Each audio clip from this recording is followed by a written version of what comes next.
Apa yang dimaksud dengan menghujat Roh Kudus itu dosanya tidak bisa diampuni. Sementara apakah menghujat anak manusia dosanya dapat diampuni. Apa makna di balik perkataan Tuhan Yesus ini?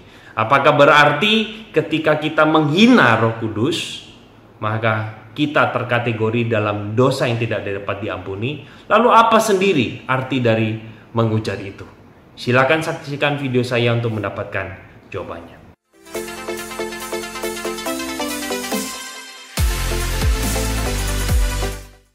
Teman-teman silakan subscribe video saya, karena dengan cara teman-teman menekan tombol subscribe ini memberikan semangat dan motivasi kepada saya untuk terus boleh membuat video dan berkarya bagi Tuhan. Saya akan menjawab pertanyaan menghujat Roh Kudus termasuk dalam kategori yang dosa yang tidak bisa diampuni. Nah teman-teman, untuk mengerti bagian ini, mau tidak mau kita harus melihat di dalam Matius pasalnya yang ke-12 ayat yang ke-22 hingga ayat yang ke-32. Nah jadi pada waktu itu konteksnya adalah berbicara tentang Yesus dan Beelzebul. Pada waktu itu orang-orang Farisi menghina Yesus dengan mengatakan bahwa apa yang Yesus lakukan itu adalah kuasa daripada setan.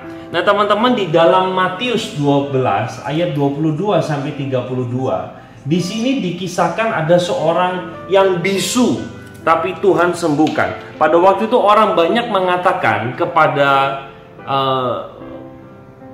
komentar lah. Orang banyak itu memberikan komentar terhadap apa yang Yesus lakukan. Dikatakan begini, ia agaknya adalah anak Daud. Nah teman-teman, istilah anak Daud itu adalah istilah yang sama dengan sebutan Mesias.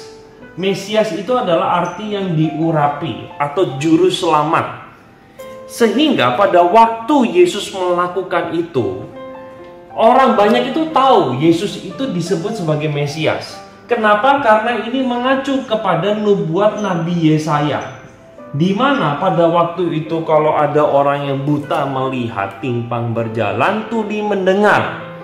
Mereka adalah ketika kejadian ini terjadi, maka dikatakan bahwa Mesias itu telah datang. Nah menariknya begini, orang banyak melihat apa yang Yesus lakukan itu adalah perbuatan Mesias. Sementara orang Farisi dan ahli Taurat mengatakan bahwa itu adalah kuasa setan. Sehingga saya ingin mengatakan kepada setiap kita bahwa menghujat Roh Kudus, menghujat roh ini memiliki kaitan dengan konteks ini. Sebagian orang mengatakan bahwa menghujat Roh Kudus itu berarti mengutuk, tidak percaya pada pekerjaan roh, meragukan akan dia. Bukan itu menurut saya. Tetapi kalau mengacu kepada cerita Matius pasal 12, maka begini. Saya mengartikan menghujat Roh Kudus itu adalah orang yang sudah tahu itu adalah pekerjaan Tuhan, tetapi diklaim sebagai pekerjaan si setan. Tidak lagi mengakui karya yang Tuhan lakukan sebagai karya Tuhan. Nah, orang yang terkategori di dalam dosa ini adalah dibilang dosa yang tidak bisa diampuni.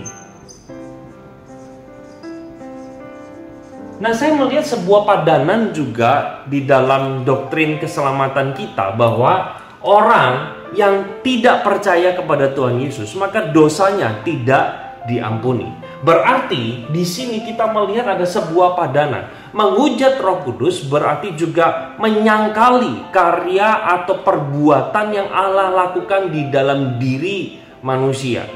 Sehingga itu menyebabkan orang ini terus meragukan, terus mempertanyakan, dan tidak mau mengambil keputusan untuk percaya kepada karya Roh Kudus. Itu termasuk dalam kategori dosa yang tidak dapat diampuni.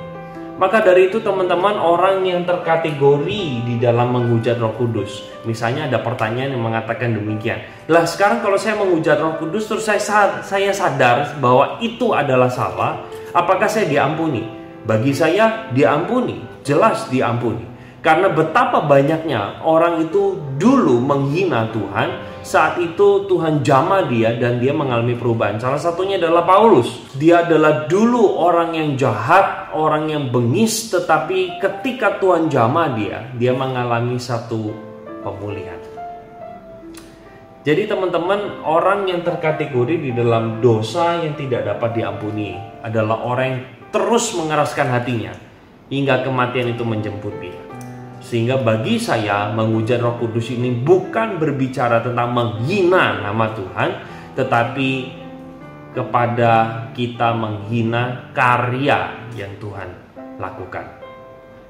Sampai di sini video saya. Semoga video ini boleh menjawab pertanyaan kita tentang menghujat roh. Sampai di sini saja video saya pada kali ini.